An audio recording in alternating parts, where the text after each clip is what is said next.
ഇമ്രാൻഖാൻ പാകിസ്ഥാൻ്റെ മുൻ പ്രധാനമന്ത്രിയും ക്രിക്കറ്ററൊക്കെയായിരുന്ന അദ്ദേഹം ജയിലിലാണെന്ന് എല്ലാവർക്കും അറിയാം. അദ്ദേഹത്തെപ്പറ്റി വളരെ വലിയ വേദനിപ്പിക്കുന്ന ഒരു വാർത്ത വന്നിട്ടുണ്ട്. അദ്ദേഹം റേപ്പ് ചെയ്യപ്പെട്ടു ജയിലിൽ വെച്ചെന്നാണ്. 2 ദിവസം മുമ്പ് ഇങ്ങനെ ഒരു വാർത്ത വന്നിരുന്നെങ്കിലും അത് ഫേക്ക് ന്യൂസായിട്ടാണ് കരുതിയിരുന്നത്.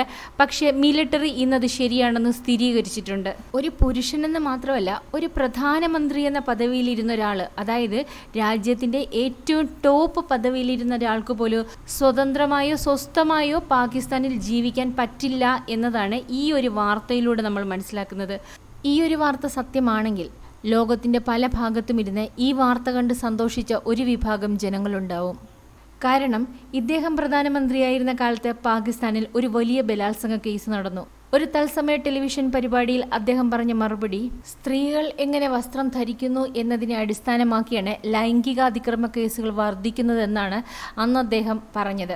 ഇങ്ങനെയുള്ള പ്രലോഭനങ്ങൾ തടയാൻ സ്ത്രീകൾ ഫുള്ളായി കവർ ചെയ്യണമെന്നും അദ്ദേഹം ഉപദേശിച്ചിരുന്നു. ഇപ്പോൾ അദ്ദേഹത്തിന് മനസ്സിലായിട്ടുണ്ടാവും, തുണിയിട്ട് മറച്ചാലും ഞരമ്പ് രോഗികൾക്ക് പ്രലോഭനങ്ങൾ ഉണ്ടാവാമെന്ന്. സ്ത്രീ ബലാത്സംഗ കേസുകൾ എടുത്താലും കുട്ടികൾക്കെതിരെയുള്ള ലൈംഗികാതിക്രമ കേസുകൾ എടുത്താലും ഇന്ത്യയിലേതിനേക്കാൾ 10 മടങ്ങാണ് പാകിസ്ഥാനിലെ കേസുകൾ.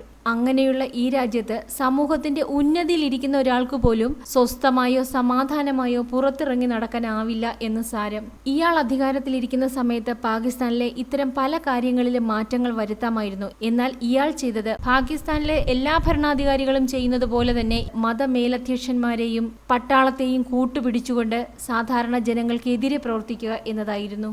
പട്ടാളവും മതവും കൂടെ ഒരു ജനസമൂഹത്തെ എത്രയധികം നശിപ്പിക്കാം എന്നതിന് ഏറ്റവും വലിയൊരു ഉദാഹരണമാണ് പാകിസ്ഥാൻ. ഇദ്ദേഹത്തെ പാകിസ്ഥാൻ പട്ടാളം 14 വർഷത്തേക്കാണ് അഴിമതി കേസിൽ ജയിലിൽ അടച്ചിരിക്കുന്നത്. ഇദ്ദേഹത്തിന്റെ 4ാമത്തെ ഭാര്യ ബുഷ്ര ബീവിയും ജയിലിലാണ്. 7 വർഷത്തെ ജയിൽ ശിക്ഷയാണ് അവർക്ക് കൊടുത്തിരിക്കുന്നത്. പുരുഷന്മാരെ പോലും ബലാത്സംഗം ചെയ്യുന്ന ആ നാട്ടിൽ ആ സ്ത്രീയുടെ അവസ്ഥ എന്തായിരിക്കുമെന്നാണ് ഞാൻ ഓർക്കുന്നത്.